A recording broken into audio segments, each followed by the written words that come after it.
Khaira block रे बाबा बामनेश्वर cricket tournament अनुष्ठित। Simulia निर्वाचन मंडली खैरा ब्लॉक माणित्री ग्राम पंचायत सालग्राम बाबा बामनेश्वर क्रिकेट टूर्नामेंट अनुष्ठित हो जाइछि। मुख्य अतिथि भावे सिमुलिया विधायक श्रीजुक्त पद्मलोचन पंडा प्रतिनिधि युवनेता डॉक्टर अणुमाधव पंडा अनिनना, अन्य अतिथि मध्य अंतरा मंडल सभापति रमेश जेना और मंडल युव सभापति प्रहलाद साहू, बर्दा पंचायत समिति सभ्य अक्षय कुमार जेना, अंतरा पंचायत सभापति अक्षय बारिक, गड़छंग पंचायत सभापति नरेंद्र महांती, रपेया पंचायत सभापति विनोद नायक और श्याम सुंदर दास जोग देथिले।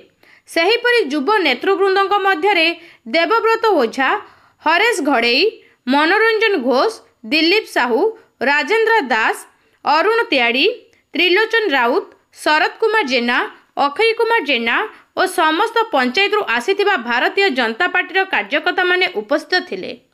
खैरा ब्लॉक रो प्रशांत बेहेरा रिपोर्ट, लोकल न्यूज 7।